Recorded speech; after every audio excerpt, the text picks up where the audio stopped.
ആഗോള കത്തോലിക്കാ സഭയുടെ 267-ാം പരമാധ്യക്ഷനെ തിരഞ്ഞെടുക്കാനുള്ള കോൺക്ലേവിൽ 133 കർദിനാൾമാരാണ് പങ്കെടുക്കുകയെന്ന് വത്തിക്കാൻ സ്ഥിരീകരിച്ചു. 135 കർദിനാൾമാർ കോൺക്ലേവിൽ പങ്കെടുക്കും എന്നായിരുന്നു നേരത്തെ ലഭിച്ചിരുന്ന വിവരം. വോട്ടവകാശമുള്ള 135 പേരിൽ 2 കർദിനാൾമാർ ആരോഗ്യപരമായ കാരണങ്ങളാൽ പങ്കെടുക്കില്ലെന്ന് വത്തിക്കാൻ വ്യക്തമാക്കിയതോടെയാണ് അംഗസംഖ്യ സംബന്ധിച്ച കാര്യത്തിൽ വ്യക്തത വന്നത്. വോട്ടവകാശമുള്ള 53 കർദിനാൾമാർ യൂറോപ്പിൽ നിന്നുള്ളവരാണ്. യൂറോപ്പിൽ ഇറ്റലിയിൽ നിന്നാണ് ഏറ്റവും കൂടുതൽ കർദിനാൾമാർ ഉള്ളത്. ഇറ്റലിയിൽ നിന്ന് 19 കർദിനാൾമാരാണ് ഉള്ളത്.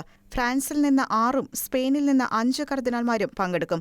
അമേരിക്കൻ ഭൂഖണ്ഡങ്ങളിൽ നിന്നുള്ള 37 കർദിനാൾമാർ, ഏഷ്യയിൽ നിന്ന് 23, ആഫ്രിക്കയിൽ നിന്ന് 18, ഓഷ്യാനയിൽ നിന്ന് 4 എന്നിങ്ങനെയാണ് മറ്റ് കണക്കുകൾ. മലയാളികളായ കർദിനാൾമാർ ബസേലിയോസ് ക്ലീമീസ് കാതോലിക്ക ബാവ, കർദിനാൾ ജോർജ് ജേക്കബ് കൂവക്കാട് എന്നിവർക്കും വോട്ടവകാശമുണ്ട്. പുതിയ മാർപ്പാപ്പയെ തിരഞ്ഞെടുക്കുവാൻ ചേരുന്ന കോൺക്ലേവിൽ വിവിധ സന്യാസ സമൂഹങ്ങളിൽ നിന്നുള്ള 33 കർദിനാൾമാരും ഉൾപ്പെടുന്നു. കർദിനാൾ ഇലക്ടർമാരിൽ 33 പേർ 18 വ്യത്യസ്ത സന്യാസ സമൂഹങ്ങളിൽ നിന്ന് കർദിനാൾ പദവിയിലേക്ക് ഉയർത്തപ്പെട്ടവരാണ്. സന്യാസ സമൂഹങ്ങളിൽ നിന്നുള്ള കർദിനാൾമാരിൽ ഏറ്റവും അധികം പേരുള്ളത് സലേഷ്യൻ സന്യാസ സമൂഹത്തിൽ നിന്നാണ്. 5 അംഗങ്ങളാണ് സലേഷ്യൻ സമൂഹത്തിൽ നിന്ന് ഉള്ളത്.